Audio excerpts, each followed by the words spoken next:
Did you know that starting this month, your bank may temporarily hold your Social Security deposit, even though you did absolutely nothing wrong?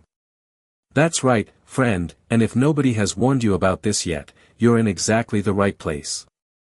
I want you to picture this: it's the first Wednesday of the month, you check your account expecting that familiar deposit, and instead you see a pending notice, a flag, maybe even a zero balance. Your heart drops.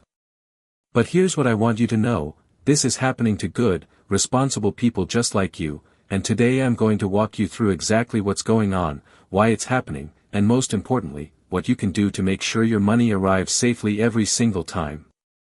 If that sounds helpful, go ahead and hit that like button, subscribe so you never miss an important update like this one, and drop a comment below telling me, has anything like this ever happened to your account? Let's get into it together. Now, let me start by saying this: you have done nothing wrong. If your Social Security deposit has been delayed, flagged, or held up recently, it is not a mistake on your part, and it is not a sign that your benefits are being cut. What's happening is actually part of a sweeping new banking rule that went into full effect in March of 2026, and it is changing the way every major financial institution in America monitors the accounts of everyday people, including yours and mine. Here's the background, and I think once you understand the full picture, it will all start to make a lot more sense. Over the past several years, financial fraud targeting seniors has exploded. We're talking about sophisticated criminal operations, not petty thieves, but organized networks that have learned how to impersonate the Social Security Administration, how to intercept direct deposit information, and how to reroute benefit payments to accounts that seniors never even knew existed. The numbers are staggering. Billions of dollars have been stolen from hard-working retirees who spent decades paying into the system, only to have their benefits hijacked in the blink of an eye. Banks and the federal government have been working together quietly for some time now to figure out how to stop it, and what they've come up with is this new rule: a system of tighter, more aggressive automated monitoring that watches every account, every transaction, every incoming and outgoing deposit with a much sharper eye than before. Think of it like this. Remember when airports first started using those full-body scanners? In the beginning, they flagged everything: belts, buttons, even knee replacements. It was frustrating, it slowed things down, and plenty of perfectly innocent travelers got pulled aside for extra screening. But the reason those scanners existed was real. The threat was real. And gradually, people learned how to move through the system smoothly. That's almost exactly what's happening here with your bank account right now. The new automated filters are sensitive, they're new, and they are catching a lot of legitimate transactions in the crossfire, including your Social Security deposit. But the good news is, just like those airport travelers learned to take off their shoes and keep their pockets empty, there are simple, practical steps you can take to move through this new system without any delays or headaches. So what exactly is triggering these holds and flags? The bank's automated system is essentially watching for patterns, and when something breaks that pattern, it raises a red flag. Let's say your Social Security payment usually arrives on the second Wednesday of every month for the same amount. The system knows that. But what if this month the payment amount changed slightly, maybe because of a new cost of living adjustment? What if you recently opened a new bank account and updated your direct deposit information with the Social Security Administration? What if you've been traveling and accessed your account from a different state or device? Any of these scenarios can cause the automated system to pause and say, wait a moment, let me take a closer look at this. And while it's taking that closer look, your money sits in limbo. Not gone. Not stolen. Just waiting. Now here's something very important I want you to hear, especially if you have recently changed banks or are thinking about doing so in the near future. The Social Security Administration has issued very clear official guidance on this, and it could save you from a month, or even 2, without your benefits hitting your account on time. If you open a new bank account and want to switch your direct deposit, do not, I repeat, do not close your old account right away. The SSA says that updates to your direct deposit information can take anywhere from 30 to 60 days to fully process through their system. That means your very next payment might still go to your old account. If you've already closed that account, the payment has nowhere to land, and getting it redirected can take weeks of phone calls, paperwork, and waiting.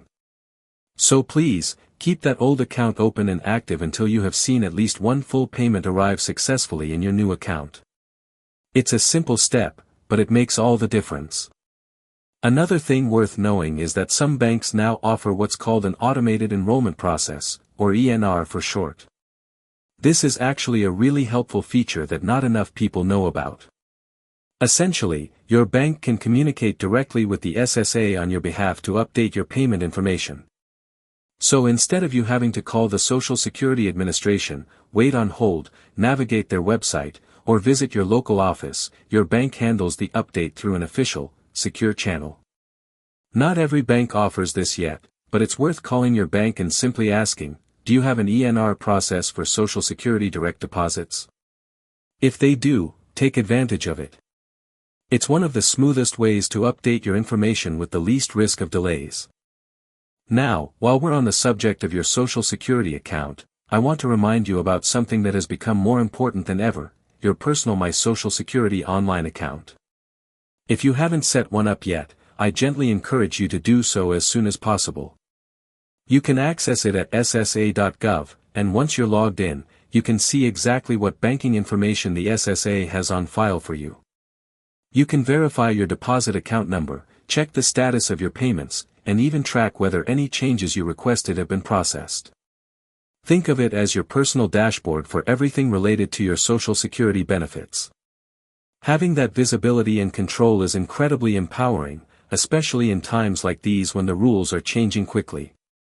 Now, I'd be doing you a disservice if I only talked about the challenges without sharing the genuinely good news that's also come along with 2026. Because there is real good news, and seniors deserve to hear it. Starting in January of this year, Social Security benefits increased by 2.8% as part of the annual cost of living adjustment, which most people call the COLA. For the average retiree, that works out to about an extra $56 per month. It may not sound like a fortune, but over the course of a year, that's nearly $700 in additional income going directly into your pocket, money you can use for groceries, medication, a nice dinner out with your family, or just a little extra cushion in your savings. There's also a significant change for those of you who are still working part-time while collecting Social Security benefits. This is a group that often gets overlooked in these conversations, but it's more common than you might think. Many people in their early to mid-60s are still earning income, maybe working a few days a week, running a small business, or picking up seasonal work, and they're collecting benefits at the same time. In the past, the income limits were quite restrictive, which discouraged some people from working at all out of fear of having their benefits reduced. But in 2026, if you are under full retirement age, you can now earn up to $24,480 per year before your benefits are affected in any way. That is a meaningful increase, and it gives a lot of people much more financial flexibility. And then there's the news that has been making waves in financial circles for seniors who are 65 and older.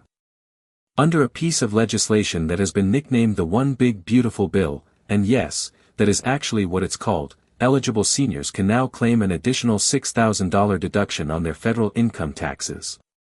That is a significant tax benefit, and for many retirees who are on fixed incomes, it could translate into real, tangible savings when tax season rolls around. Of course, tax laws are nuanced and individual circumstances vary, so I always recommend speaking with a tax professional or visiting a local AARP tax assistance site to understand exactly how this deduction might apply to your personal situation. But the bottom line is this: for many seniors, 2026 is actually bringing meaningful financial relief alongside these new banking changes. So let's take a moment to recap where we are, because I want to make sure you're walking away from this video feeling informed and empowered, not overwhelmed.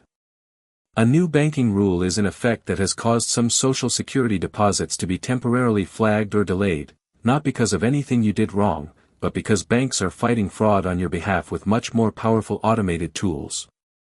The SSA has specific guidelines to help you navigate this smoothly, especially if you're changing bank accounts.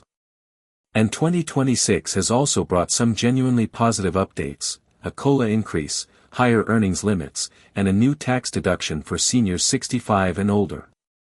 There is still a little more I want to share with you, specifically some practical, step-by-step guidance you can use right now to protect your deposits and make sure everything stays on track going forward. Stay with me, because what's coming next is the most actionable part of this whole conversation, and I think you're really going to find it useful.